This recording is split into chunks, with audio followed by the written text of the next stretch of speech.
The living tradition we share draws from many sources, direct experience of that transcending mystery and wonder, affirmed in all cultures, which moves us to a renewal of spirit and an openness to the forces that create and uphold life. Words and deeds of prophetic women and men, which challenge us to confront powers and structures of evil with justice, compassion, and the transforming power of love. Wisdom from the world's religions, which inspires us in our ethical and spiritual life. Jewish and Christian teachings, which call us to respond to God's love by loving our neighbors as ourselves. Humanist teachings, which counsel us to heed the guidance of reason and the results of science, and warn us against idolatries of the mind and spirit. Grateful for the religious pluralism which enriches and ennobles our faith, we are inspired to deepen our understanding and expand our vision. As free congregations, we enter into this covenant, promising to one another our mutual trust and support. I've been asked by the program committee over the next year to regularly, not every time that I speak, but regularly explore with you different roots of our religious tradition as UUA. So different roots of religions and traditions to explore these. We have this up here every Sunday, which is filled with 9 different symbols, including the chalice of the UUA. There's Christian, there's Jewish, there's Hindu, there's other symbols. I'm beginning this series of talks, and I'm excited about it because it's an opportunity for me to explore myself these different traditions. We, as a community, I've become aware over the last year, draw from a variety of religious traditions and experiences. And just for an experiment, I'm going to invite each of you to raise your hand as I name a root religious tradition to which you have been connected in one way or another through your life. So, Christian is problem. That doesn't surprise me. Roman Catholic Christian. Buddhist. Jewish. Protestant Christian. Sikh. Muslim.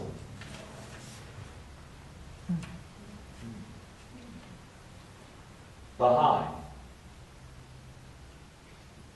Evangelical Christian. Mainline Christian. Hindu. Fundamentalist Christian. Atheist. This one's brought tribal. Sure. Okay. Humanist. Celtic. Progressive Christian. Other. Isn't that fascinating?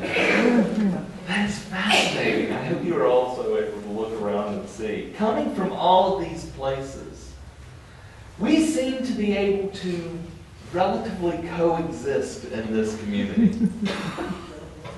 But this is perhaps we choose to come to a place where these differences of belief or lack thereof are accepted and even nurtured and embraced.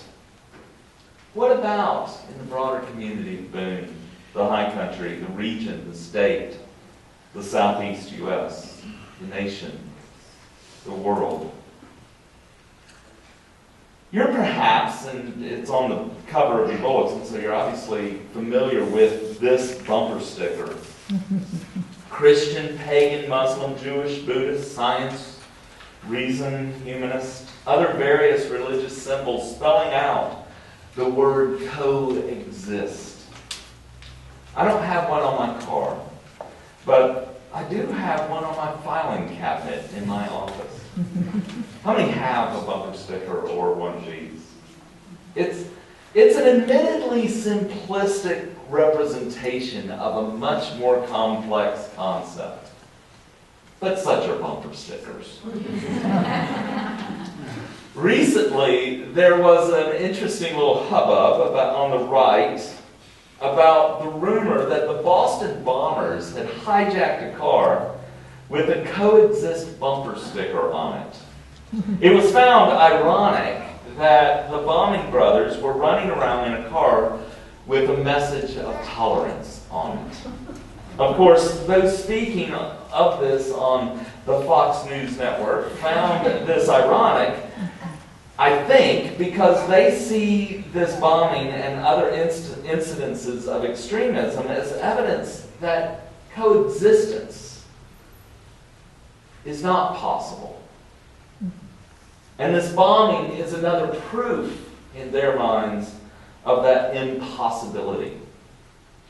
Though it has been clearly shown that this was just a rumor and not a fact, I discern another lesson from this story. That in fact, fundamentalism and intolerance are what hijack humanity's ability to coexist. But of course, that message would be lost on the fundamentalist talking heads found on any of the 24/7 fear-monger networks. So where do we find evidence of coexistence among religious? Is it possible?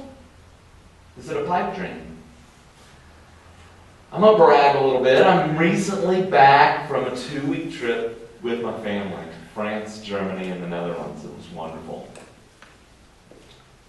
It was a trip that included some family friends, and we were able to join together and celebrate my wife's 50th birthday in Paris.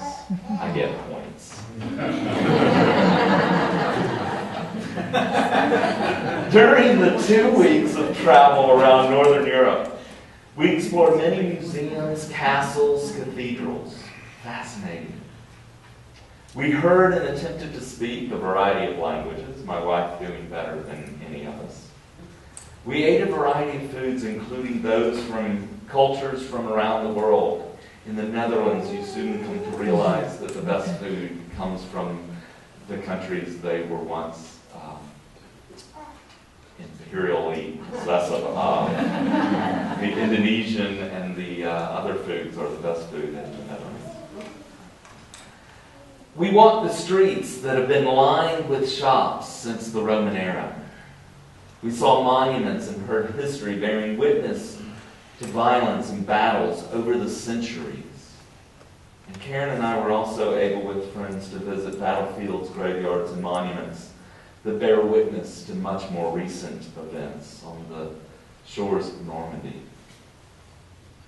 I found Europe fascinating in so many ways. My only previous trip to that region of Northern Europe was back in 1985, before the fall of the Berlin Wall and before the realization of the European Union with open borders and common currency. Knowing the history of Europe and the centuries of wars fought over nationalism, religion, and power, it is interesting to experience this place and these people who are seeking to coexist and yet maintain within that coexistence their unique identities as German, Dutch, French, Belgian.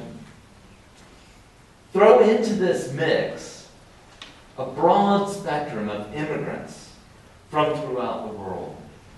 Walking or riding through Paris or Amsterdam or Cologne, we saw people from ethnicities and faiths evidenced by appearance and dress from everywhere. One can certainly experience similar diversity in the U.S., especially in major cities.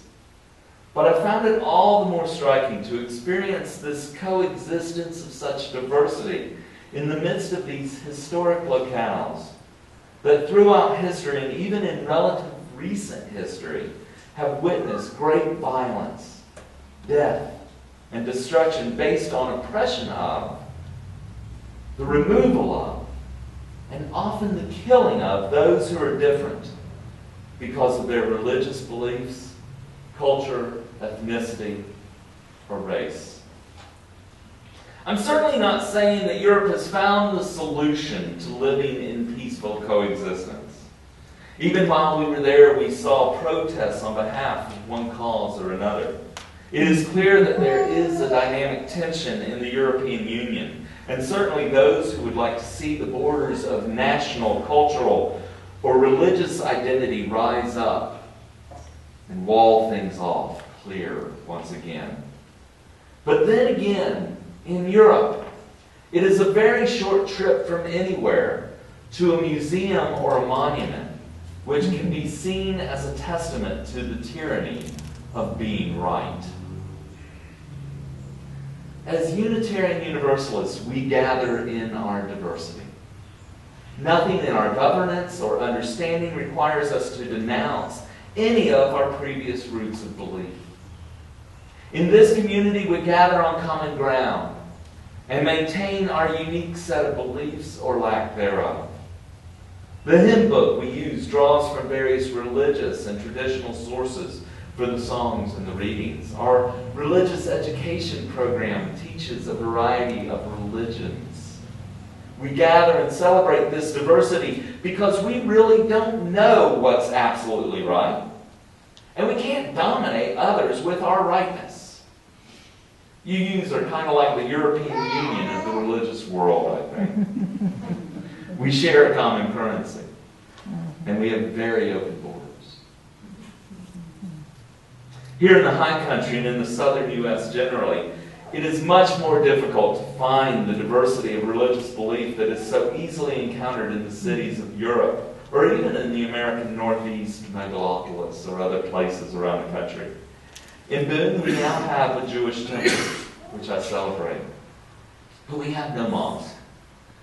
And even just one Roman Catholic church, all immersed in an ocean of Christian Protestant expressions. I often say that we swim in a Baptist soup. Certainly, this seeming absence of religious diversity impacts our perceptions. No wonder that we Unitarian Universalist types, or even those of us on the progressive end of the Christian spectrum, tend towards a defensive position when talking about religion, faith, and God. In the midst of such homogeny, it is easy to define ourselves by what we are not, rather than try to defend or define that which we are. As Unitarian Universalists, we need to know our story and the traditions upon which we are rooted. Therefore, I had us share the reading found in the opening pages of the hymn book. This is not a creed or belief statement, but it is common ground upon which we hopefully, consciously choose to stand together. It is something to share and, I think, be proud of. We can invite others to come and share this common ground of understanding, tolerance, and coexistence. It is so needed, and we have it to share. However, unlike many of our Christian neighbors, we don't have an evangelical imperative to spread our gospel and convert others to our faith. As a Christian, I let go of that imperative a long time ago, if I ever had it. As a Presbyterian minister, I certainly shared my beliefs and my understanding of the Christian gospel, but I never really thought it my job to convert others to my belief. It was not my task to save anyone.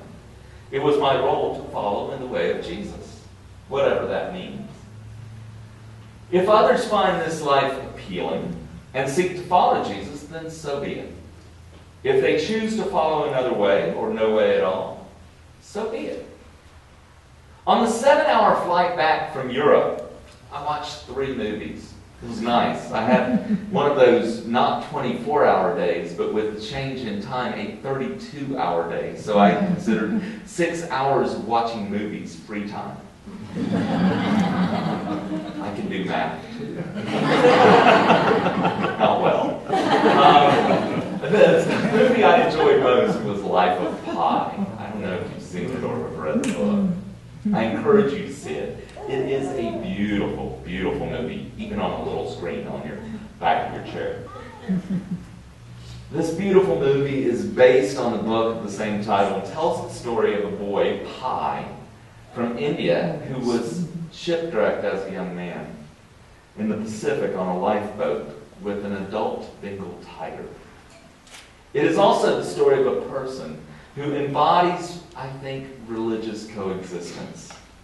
Before the tragic shipwreck, when he was a young boy, he somehow incorporates the Hinduism shared by his mother, the reason and science shared by his father, the Christianity he discovers as a young boy in the French portion of India, and the Islam that surrounds him. He discovers that and embraces that as well. All of these religions become a part of him, and it is their coexistence in him that inspires, informs, and teaches him through his trial of survival in the Pacific. Some relevant quotes from Pi from the book. On fundamentalism, Pi states, "But we should not cling. A plaque upon fundamentalists and literalists. I am reminded of a story of Lord Krishna when he was a cowherd. Every night he invites the milkmaids to dance with him in the forest. They come and they dance. The night is dark. The fire in their midst roars and crackles. The beat of the music gets faster. The girls dance and dance with their sweet Lord, who has made himself so abundant as to be in the arms of each and every girl. But the moment the girls become possessive, the moment each one imagines that Krishna is her partner alone, he vanishes. So it is that we should not be jealous with God." And another, "There are always those who take it upon themselves to defend God, as if ultimate reality, as if the sustaining frame of existence were something weak and helpless. These people walk by a widow, deformed by leprosy, begging for a few pays. Walk by a child dressed in rags, living in the street. They think business as usual. But they perceive a slight against God. It is a different story. Their faces go red, their chests heave mightily, they sputter angry words. The degree of their indignation is astonishing. Their resolve is frightening. These people fail to realize that it is on the inside that God must be defended, not on the outside. They should direct their anger at themselves, for evil in the open is but evil from within that has been let out. The main battlefield for good is not the open ground of the public arena, but the small clearing of each heart." Pi, I think, embodies coexistence of religions and the drawing of rich and informing spirituality from each. Each has something to teach. Each has something to inform. Each has something to inspire. Each has something to reveal about God, which is the ultimately mystery and unknowable. I've been asked to explore with you several different religions, and will do so over the coming year. As I do so, we will seek to discover the common ground that we find in each religion and tradition we explore. For there is much common ground, each primarily cultural expression of belief that over time became systematized and organized into religion, shares stories, roots, expressions, such as the Golden Rule. This is common in almost every religion. Do unto others as you would have done unto you. And yet, there is also difference. There is tension. The Christian imperative to convert being one of the clear elements of tension. Go and make disciples. Sometimes taken to the extreme of, if you can't make them, then torture or kill them. Just a slight historic dynamic of tension in this religious coexistence. One more story from previous travels. In April 2001, I had the opportunity, the chance to travel in Israel. It was wonderful. In this place that so clearly symbolizes the tensions among Islam, Judaism, and Christianity, and even tensions within those three dominant faiths. Even those three faiths that share the same Abrahamic lineage. It was also very easy to find in that place evidence of the ability for these religions to dynamically coexist. In nearly every of the older towns I visited in Israel, in the neighborhoods, it's easy to find a mosque, a church, and a synagogue very near one another. These are not recent efforts to force coexistence of these three different faiths. Rather, when you find one of these near one another, they are usually at least 100 years old or more. For when Israel was in Palestine under Ottoman rule, which was not a great time, I'm not certainly nostalgic for that era, but Judaism, Christianity, and Islam did coexist to much more of an extent than they have done in the last 70 years or so. Remember that fundamentalism is not an ancient or even a very old reality. It is a reactive phenomenon. Fundamentalism is a reaction, not primarily to other religions. That's a misnomer. But more so reactive and informed by modernism, by dualism, by certainty and the need to be right. Of course, there are other periods of history where coexistence seemed possible, and times where it absolutely seemed impossible. Tolerance and coexistence ebb and flow in a dance of dynamic tension, along with fundamentalism, literalism, intolerance, and oppression. So we will explore this as we explore these religions that are the roots of who we are. Is coexistence of religion possible? Perhaps yes. Perhaps no. And most likely it depends. As Unitarian Universalists, it seems one of the primary purposes to which we should put our energy is this coexistence, is helping to work for tolerance and understanding, and to find the common ground. As John Lennon sang, imagine. I'm aware of several growing efforts on campus of working for religious understanding and tolerance. One is one I've been connected with called Better Together, that is a conversation, ongoing dialogue of Christians, Jews, the Hillel group, and the Muslim group on campus. It's going to be an interesting year on campus with Islam because the summer reading book is focused on part of this, how Islamic young man fits into this culture and this ocean of Protestant Christianity. It's going to be an interesting year as we explore. What would such an effort look like here in Boone? A continuing effort, an effort out of this community, or here in the High Country. have maybe a few minutes for response. No, we don't. We are out now. We'll have to do this later. So, thank you very much.